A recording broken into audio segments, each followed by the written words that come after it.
This is a Reconstructionist radio production. Please visit GaryNorth.com/free books to download this free book in PDF as well as other resources.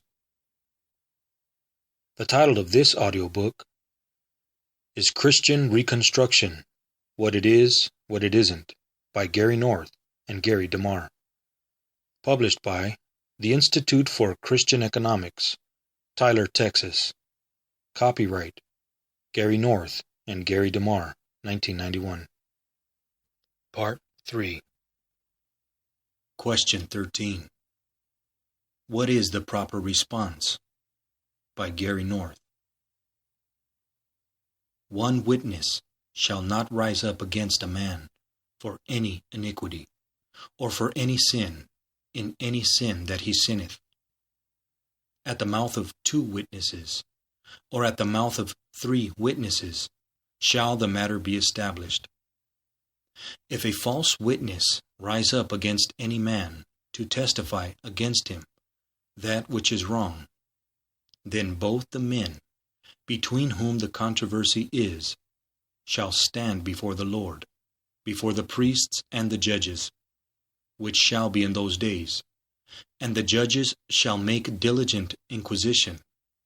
And behold, if the witness be a false witness, and hath testified falsely against his brother, then shall ye do unto him as he had thought to have done unto his brother.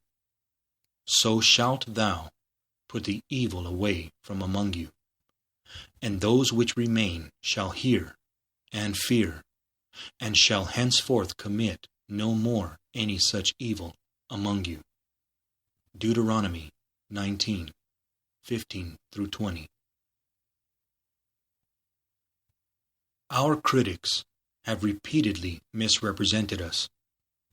This includes Christian critics. They claim that we are heretical. Why? Mainly because we proclaim biblical law. We say that biblical law is Christianity's tool of dominion. We believe in social progress. We therefore believe in the need for social change and the legitimacy of Christian social action. Christians today think just as humanists do regarding social change. When they hear the phrase social change, they automatically think to themselves, politically directed change. This is humanism's view of social change, not the Bible's. This reveals the extent to which modern pietism has been influenced by contemporary humanism's worldview. When pietists hear the words Christian Reconstruction, they, like the humanists, think of a theology based on the ideal of political action through legislative reform, a narrow ideal indeed. This would mean the rule of biblical law. They oppose Christian Reconstruction for this reason. There has developed a kind of unstated operational alliance between them. They are united against biblical law. There are times when I think that Christian Reconstructionists are today the only people who think that political action is not primary. But no matter how many times we say this in print, our critics refuse to listen. They interpret our words in their own way. They systematically refuse to understand what we have in mind, meaning what we have repeatedly written. One reason for their confusion is that they refuse to read what we write.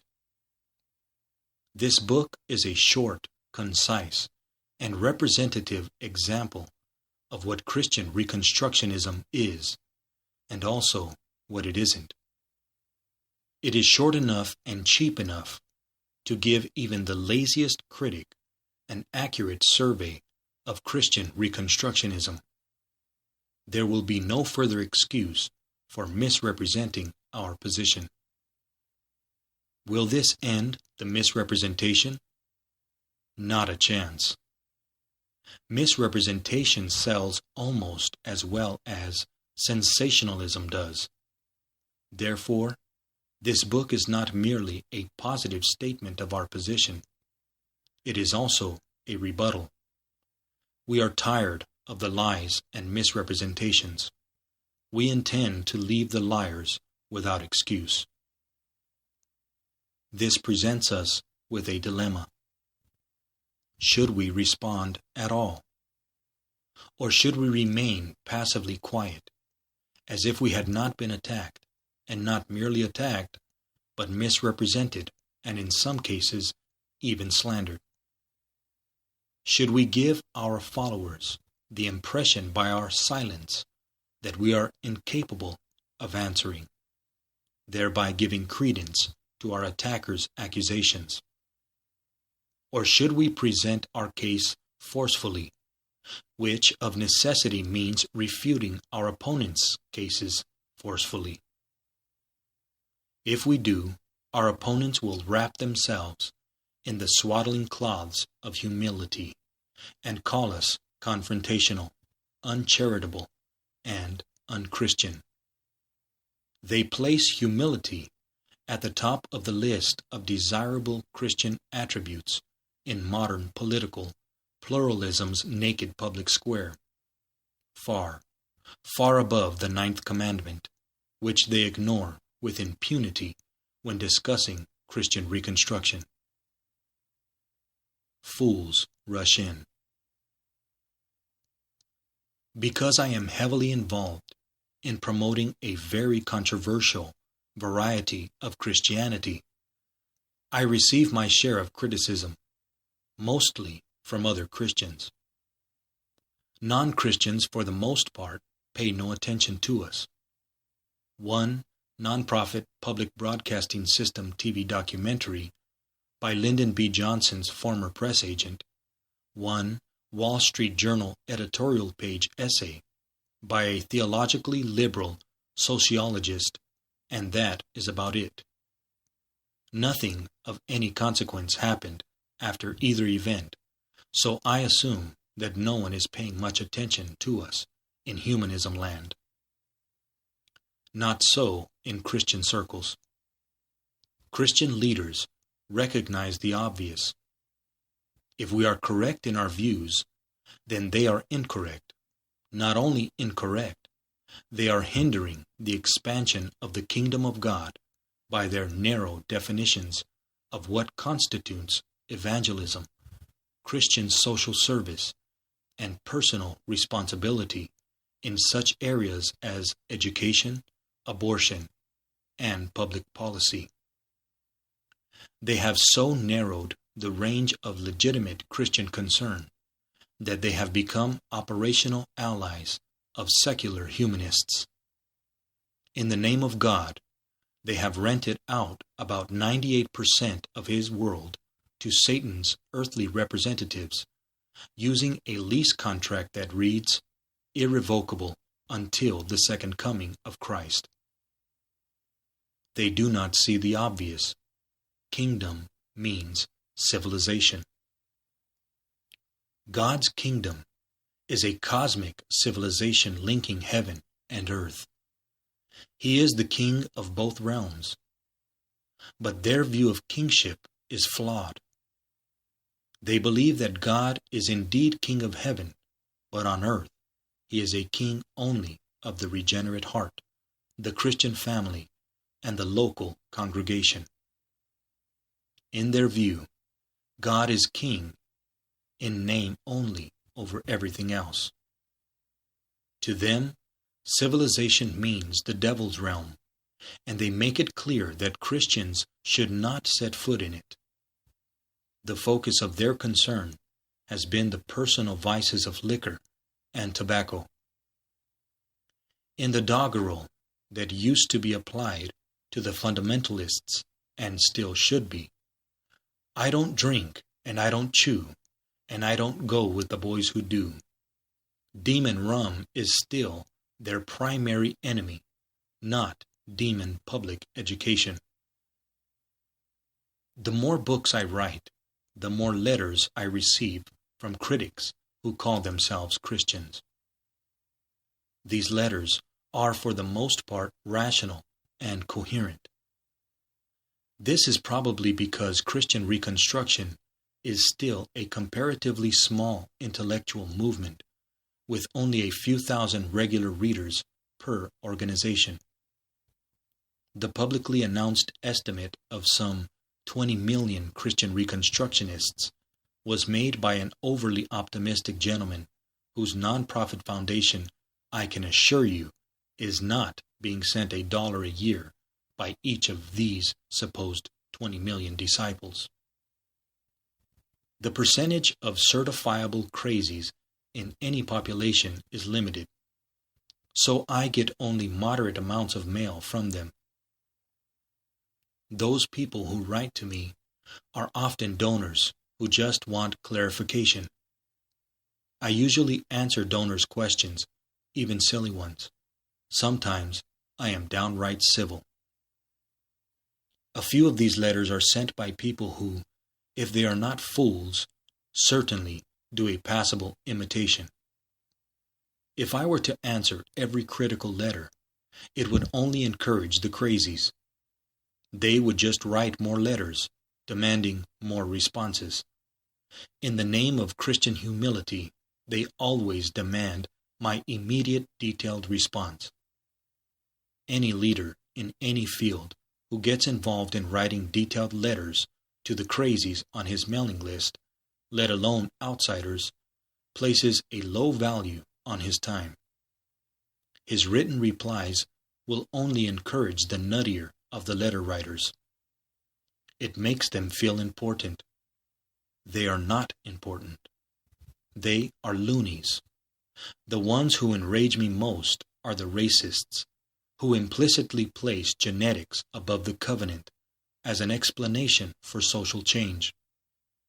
They are a fading influence today, but they still exist in right-wing circles. I am not charitable with these people. They belong on someone else's mailing list. The sooner they are off mine, the better. Question: should the President of the United States or the Prime Minister of some nation answer every letter from every critic? No. Then neither should any other leader. You have to pick and choose which letters get answered. If you don't do this, it interferes with your productive work. What is true for political leaders is true for theological innovators too. The experts among us. But it is not the letter writers who are our main problem. It is the experts who go into print with their criticisms. The Christian newsletter field is open to anyone, including theological basket cases. Sometimes I think especially theological basket cases. What I have noticed over the last 3 years, which the critics finally discovered us about 15 years too late, is that the more outraged the critic and the more inflamed his rhetoric, the less intellectually competent he is, and the less informed about the worldview that he is criticizing. Men put their names on typeset nonsense in the hope that their efforts will pass for responsible criticism of Christian Reconstruction. Unfortunately, in their theologically and educationally limited Christian circles, it very often does pass for responsible criticism. The Christian reading public on the whole still moves its collective lips when it reads. Jim Bakker didn't get where he is today by appealing to sophisticated people. Neither did Hal Lindsey. These critics do not understand or respect the enormous moral and intellectual burden associated with the printed page. When I write, I do so in constant fear of including an erroneous footnote reference or date, let alone some obvious misrepresentation of another person's intellectual position. But our critics are so sure that they are doing God's work that such things as getting their opponent's position straight are regarded as minor details, not worth bothering about. The 9th commandment means little to them. Polemics does. They would rather impress their poorly informed readers than present serious, theoretical, or practical objections to our position. Question: how should we Reconstructionists answer them? Should we answer them at all? If we refuse to answer them, what are the likely consequences? Will a challenge from us be viewed as unchristian? Will silence be interpreted as a sign of weakness, both by our opponents and our followers? Answering fools. Answer not a fool according to his folly, lest thou also be like unto him. Proverbs 26:4. Answer a fool according to his folly, lest he be wise in his own conceit. Proverbs 26:5. Well, which is it? Answer the fool or remain silent? Or is there a third alternative? These are probably the two most visibly contradictory verses in the Bible. Yet Proverbs lists them one after the other without explanation. It can hardly be because the author somehow failed to notice that they are visibly contradictory. There has to be another explanation. First, I do not think that they are antithetical in the way that the familiar English proverbs, out of sight, out of mind, and absence makes the heart grow fonder, are antithetical. I think they deal with two different situations.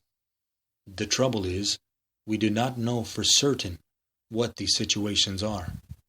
We have to do our best to figure out the intention of the author by a careful investigation of his language in order to discover what the fundamental differentiating factor is. Second, the two proverbs have a single underlying message. In this life, we must deal with fools. We are required to recognize them as fools. Developing the ability to evaluate people biblically is fundamental to wisdom.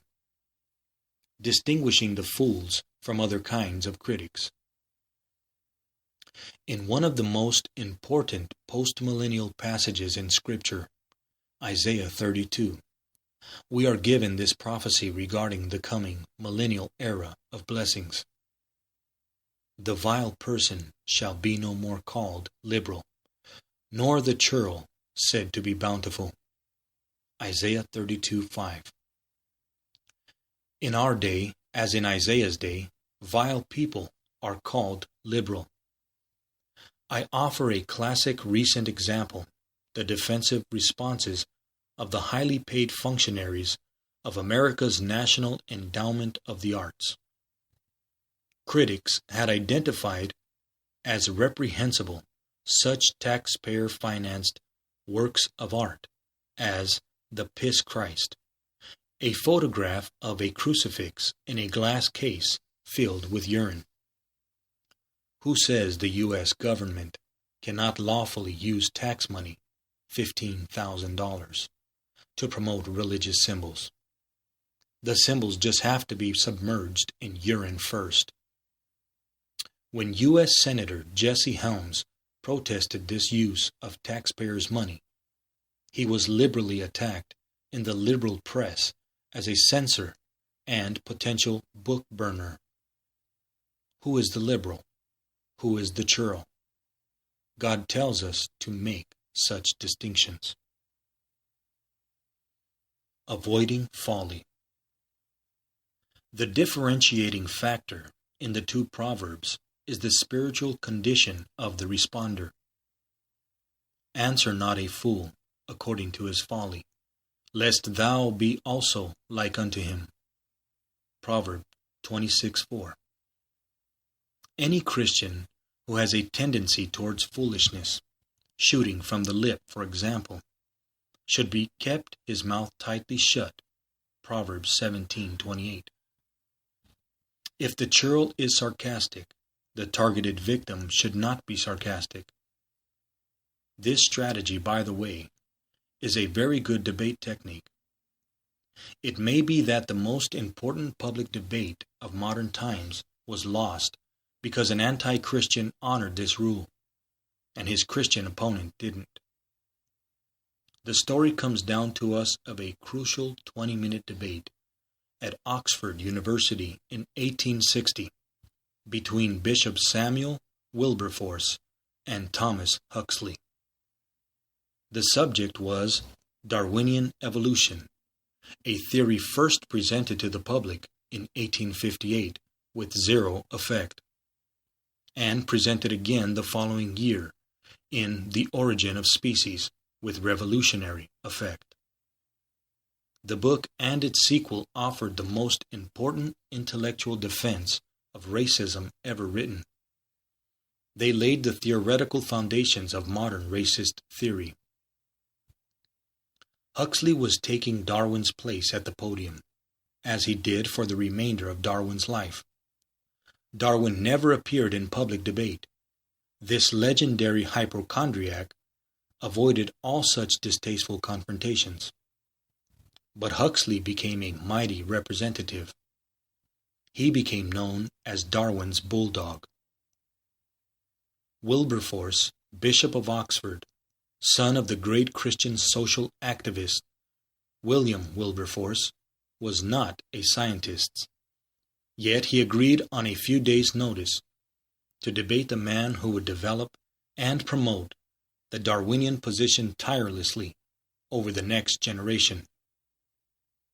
Presenting his 10-minute negative case first, the bishop referred to Darwin's theory of mankind's simian ancestors, and then he made a seemingly clever remark to Huxley, asking him whether it was through his grandmother or his grandfather that he traced his simian ancestry. Huxley is said to have turned to a colleague and said, "The Lord hath delivered him into mine hands." Huxley took the podium and declared that he would not be ashamed to have a monkey for his ancestor, but he would be ashamed to be connected with a man who used great gifts to obscure the truth. This story comes to us from the Macmillan magazine, published almost 40 years after the event, in an article titled A Grandmother's Tales. It was hardly a primary source document. We need not accept it as a faithful account of what happened. Nevertheless, it has come down to us as a true account of what took place. Listen to a modern historian's summary of what happened, and bear in mind that this account is accepted as fact by most historians. The sensation was immense. A hostile audience accorded him nearly as much applause as the bishop had received. One lady, employing an idiom now lost, expressed her sense of intellectual crisis by fainting. The bishop had suffered a sudden and involuntary martyrdom, perishing in the diverted avalanches of his own blunt ridicule. Huxley had committed forensic murder with a wonderful artistic simplicity, grinding orthodoxy between the facts and the supreme Victorian value of truth-telling. Huxley did not answer Wilberforce according to the bishop's folly. He did answer him, however. Whatever else he actually said in those 10 minutes is long forgotten. It was probably forgotten by the next day. What was remembered was his effective countering of the bishop's failure to grasp the vulnerability of an overly clever, sarcastic remark. Sometimes it is better to play the wounded lamb than to play the wounded water buffalo, let alone the clever comic. Do not answer a fool according to his folly, except, of course, when you should. Knocking the stuffings out of a stuffed shirt. Answer a fool according to his folly, lest he be wise in his own conceit. Proverbs 26:5. There are times when a direct response is just what the doctor ordered. You can legitimately use ridicule in order to identify the ridiculous. This is Solomon's implicit advice, and it was Augustine's explicit advice. Nevertheless, you have to know how and when to exercise this skill. You must also calculate the risk. Bishop Wilberforce apparently neglected to do either. What I have learned over the years is that we Christian Reconstructionists are constantly confronting people with minimal intellectual abilities and minimal professional training, as well as, very occasionally, people with considerable intellectual abilities who have decided to rush into print without first doing their homework.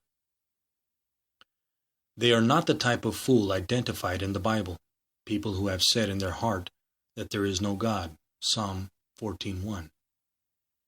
Darwin was a fool. Huxley was a fool. Marx was a fool. Freud was a fool. Our published critics, in contrast, are for the most part just not very bright. And when they are bright, they have been lazy. They let their less intellectually gifted peers do their initial homework for them. Then they cite as authoritative these half-baked published reports. It is wiser to do your own homework. That way, you avoid sticking your finger, or worse, into a Reconstructionist buzzsaw. There is another aspect of the critics that must be confronted. Some of them really are intellectually corrupt. They lie. They cheat. They steal other people's footnotes. Hal Lindsey, who multiplies ex-wives the way Reconstructionists multiply books, is one such critic. They have adopted this rule: thou shalt not bear false witness except against other Christians. Dealing with lightweights. Actually, these people are easy to handle. In the summer of 1989, Lindsey's book, The Road to Holocaust, appeared. The book accuses Reconstructionists and all other non-dispensationalists of anti-Semitism. If you are not a premillennial dispensationalist, Lindsey writes, you are a latent anti-Semite. To say that this thesis is absurd is not doing it justice. It really is one of the stupidest Christian books ever published, in a field in which there is heavy competition. The book did not achieve much success, although a paperback version is now available, one which Lindsey refused to revise, even when he knew that he had spelled people's names incorrectly and had made other equally obvious misstatements of fact. How did we deal with him? First, his publisher, Bantam, erred in releasing the book a month early, in June of 1989, instead of July, as Bantam had previously announced in trade publication advertising that it would. This was a major mistake. The Christian Bookseller Association's summer convention was scheduled for July. So, with his book in our hands in June, we wrote a 75-page book in response, had it typeset, printed, and delivered to the CBA convention on the day it opened. We had previously rented a book table there. We then handed out hundreds of copies of the book free of charge. We diffused Lindsey's book before it hit most Christian bookstores. Was Lindsey upset? I think so. He indicated as much at the convention, as did his outraged secretary. He had not understood our mastery of the wonders of microcomputer technology. More to the point, he had never taken on anyone in print with academic training in his whole career. He simply cannot duke it out intellectually with the big boys, which is why he refuses to debate any Christian Reconstructionist in public. He got his head handed to him, but only a few Reconstructionists know of the legacy of hatred continues. He prefers to keep his wounds relatively private. He may also suspect that the very first question I would ask him in any public debate is this: on what legal basis did each of your wives gain your divorce? Unlike Dave Hunt, who really is a glutton for punishment, Hal Lindsey knows that he was beaten, and beaten soundly. He has not written a reply. He has not revised his book. If he does reply in print, we will respond again, but in far greater detail. He knows this. So far, he has confined his comments to local radio talk shows, where we have difficulty calling in, although on one occasion Gary DeMar did get through. Was Lindsey surprised? The show was being broadcast locally in Texas, and DeMar was in Atlanta. A local listener had tipped off DeMar. Here is my strategy at ICE. Every critic who writes a book-length criticism of Christian Reconstruction gets a book-length reply within 6 months, if his book was not self-published. This is guaranteed. Our reply may be released within 3 months. In Hal Lindsey's case, it took only 30 days. If the critic replies to us in another book, he will get another book-length response. In the case of Westminster Theological Seminary's remarkably mediocre and unfocused book, which took the 16 authors about 5 years to get into print, we produced 3 volumes of replies within a few months. Microchip technology and a comprehensive paradigm make this possible. I had 1 chapter written and typeset in 1 day, and the book to the printers within 3 weeks, only 2 weeks after the Westminster book was officially released to the book-buying public. Remember the tar baby in the Uncle Remus story? That is my working model. Punch me once, and you won't get out. This strategy works. It is costly, but it works. When the critic wearies of the exchange and fails to reply to our latest book-length reply, we then tell the world, see, he couldn't answer us.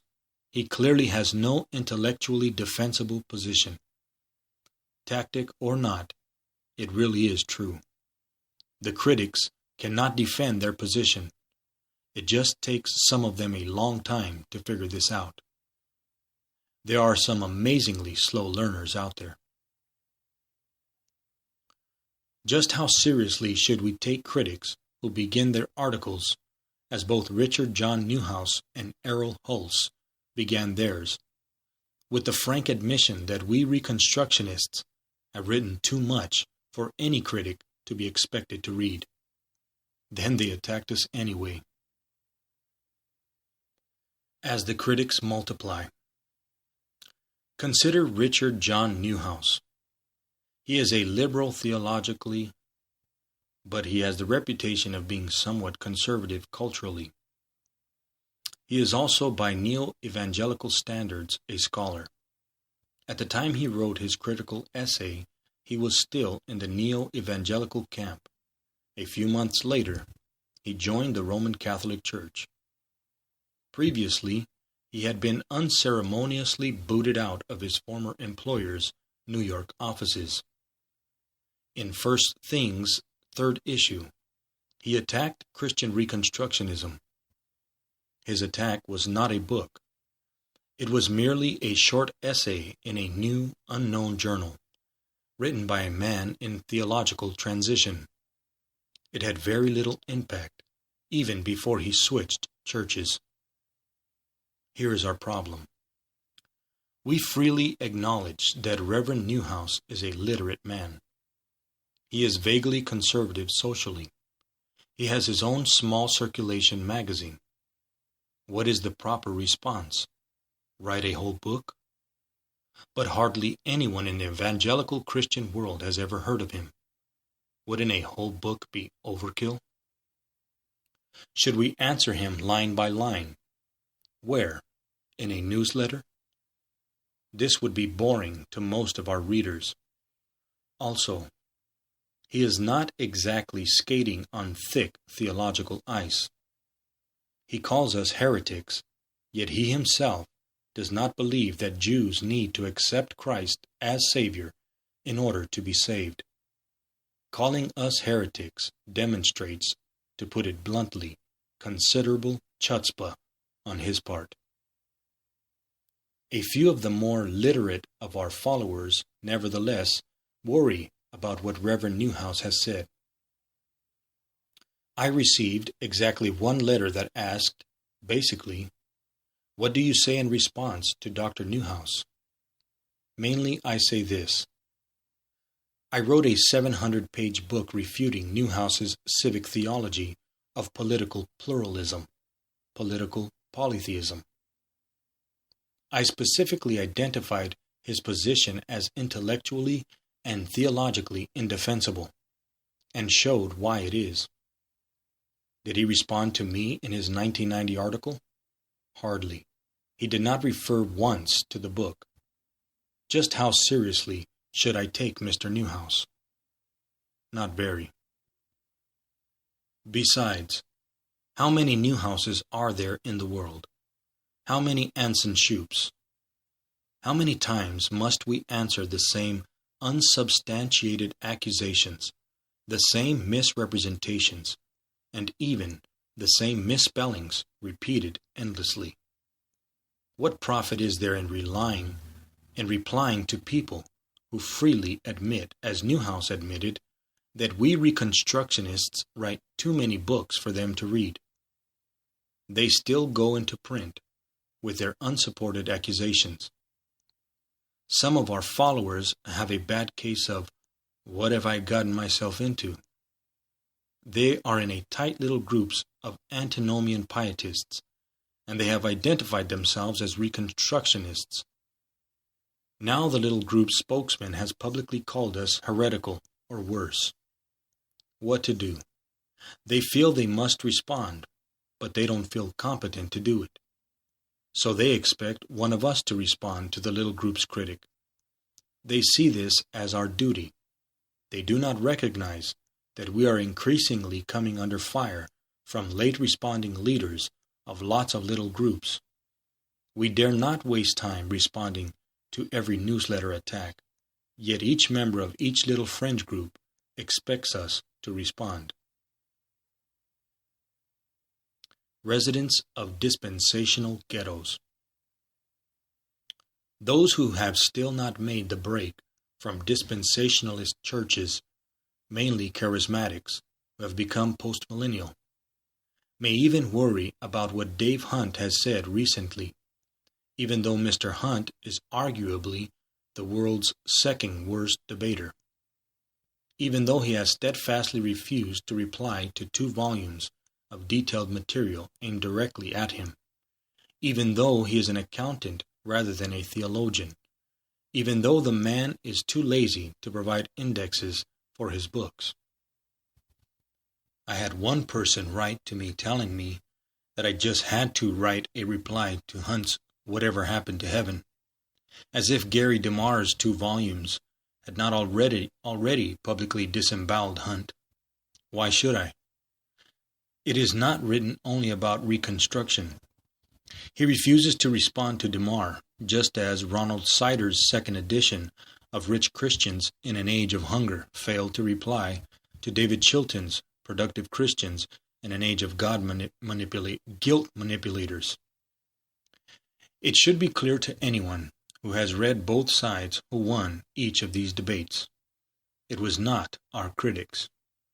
If they refuse to respond to our arguments, why is it our responsibility to repeat them again?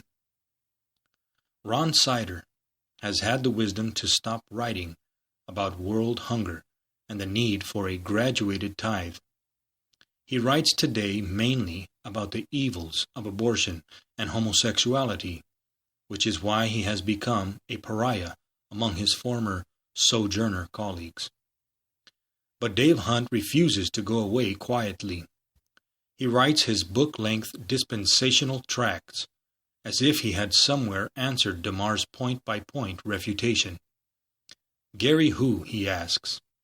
He pretends that he has not repeatedly and in full public view been taken apart theologically.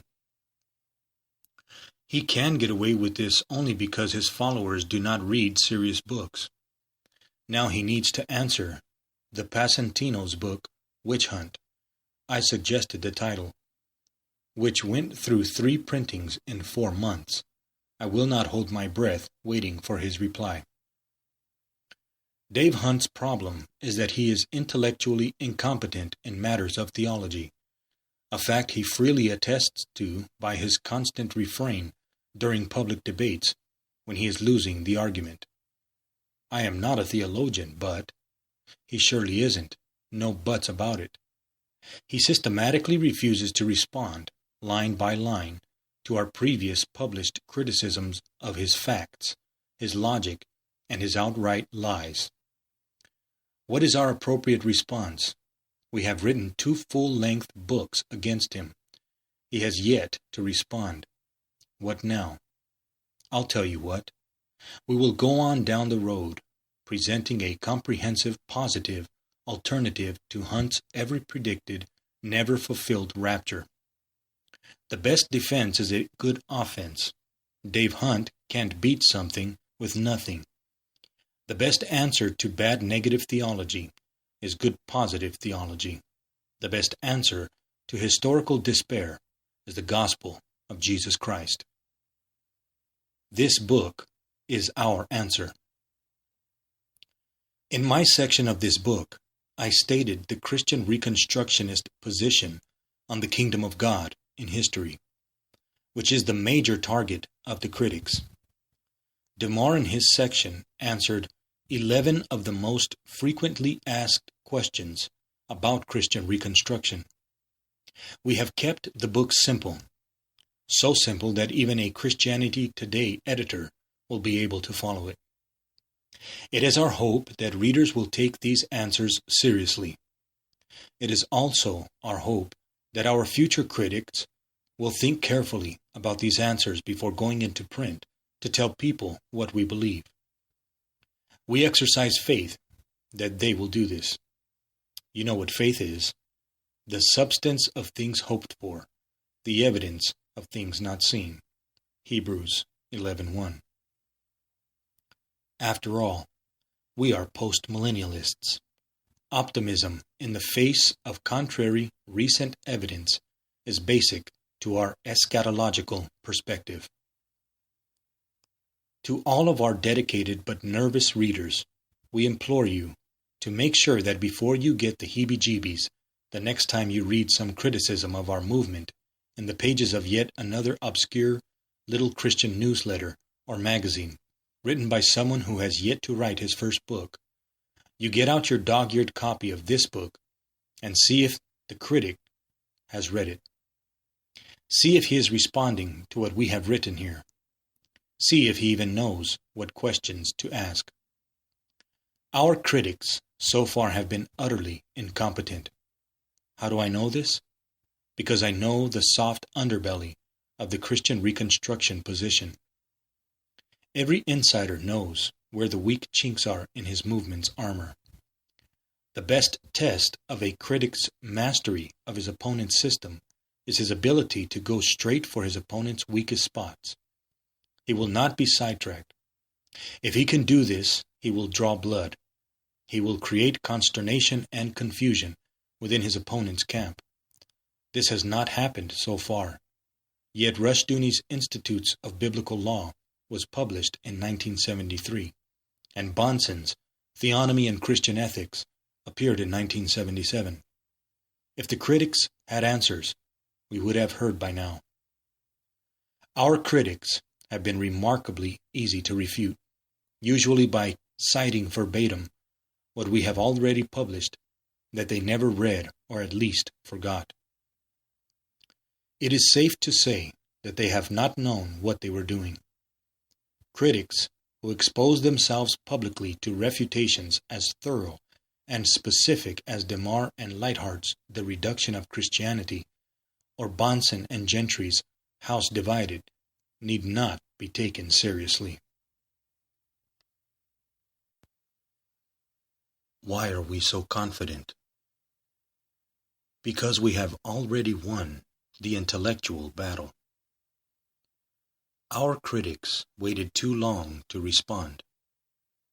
When a movement has been given time to get over 100 books and scholarly journals into print, it is too late for its critics to begin responding.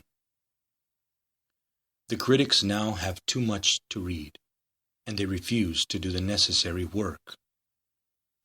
When the new movement has already made converts in the major rival organizations, in some cases the next generation of leaders, it is way too late. When the critics keep repeating as the gospel truth both facts and opinions that have been refuted line by line in previous Reconstructionist responses, usually in book-long responses, the critics are admitting in public two things. One, they have no answers to our position, and two, they have not bothered to read our detailed replies. This is the case today. When the critics think that they can defeat the new movement by attacking the leaders' styles or personalities rather than their ideas, it is way, way too late. The main theological battle is already over. We are now in the mopping up phase. There is something else. Our ideas are now in wide circulation. They no longer depend on the skills or integrity of any one person. We Christian Reconstructionists practice what we preach. We are a decentralized movement. We cannot be taken out by a successful attack on any one of our institutional strongholds or any one of our spokesmen. Our authors may come and go, and have, but our basic worldview is now complete. We have laid down the foundations of a paradigm shift. Our critics are so deeply committed to the prevailing establishment, political and religious pluralism, that when the humanist order self-destructs, it will take down the critics. They have all built their institutions on the sand of humanist social theory and humanist social order. What today appears to be their great advantage, their acceptance of and by the prevailing social order, will become a distinct liability in and after a major crisis.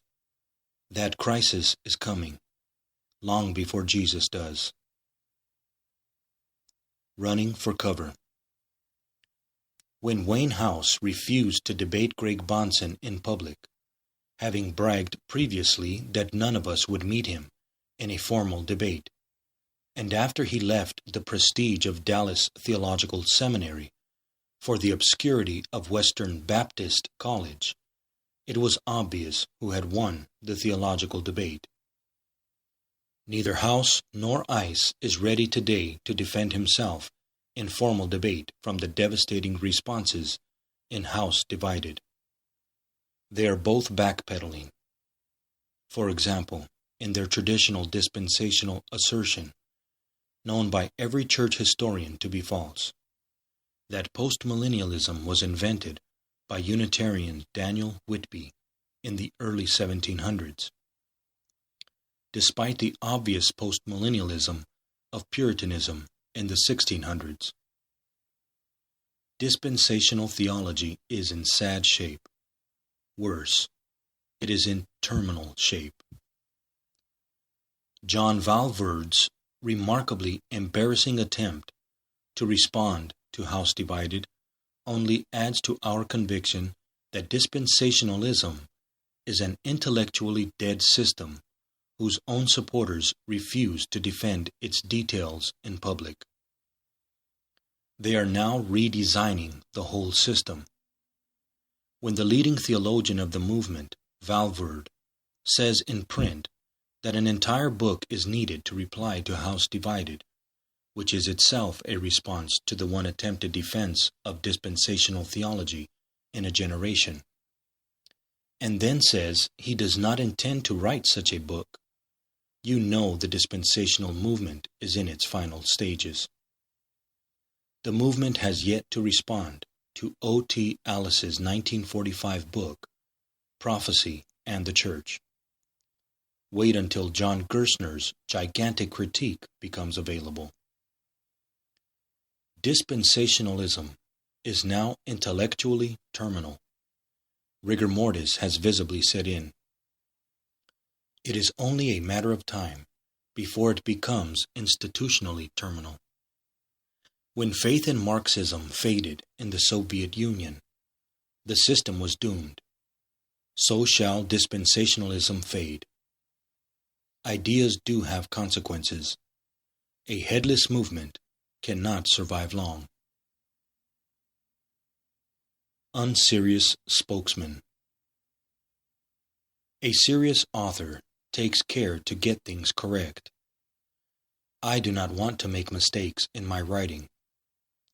A critic may point out a serious error, or even a messed up footnote. I always revise my books when they are reprinted. I am serious. Our critics seldom are. When Hal Lindsey repeatedly attacks books written by a John Rusas Rushdoony, when the man's name is Rusas John Rushdoony, he shows that he is not serious. When he allows a paperback version of The Road to Holocaust to appear a year later without any corrections, despite our detailed response, he shows that he is dishonest. We knew that from the beginning. Yet this man is the spokesman for an entire theological movement, rivaled only by Dave Hunt. Dispensationalism is no longer a serious theological movement. I can appreciate a diatribe that draws blood, having written my share of them. I am a scholar by training, and I respect good scholarship, even among my ideological foes. There is so little competent writing out there that I am always happy to read something accurate, even if it is critical of me. But what is obvious to all of us in the leadership of this little movement is that the most competent of the theologians and scholars who do not share our perspective are either content to remain silent or have themselves quietly adopted considerable portions of our position. In some cases, they have become Reconstructionist moles.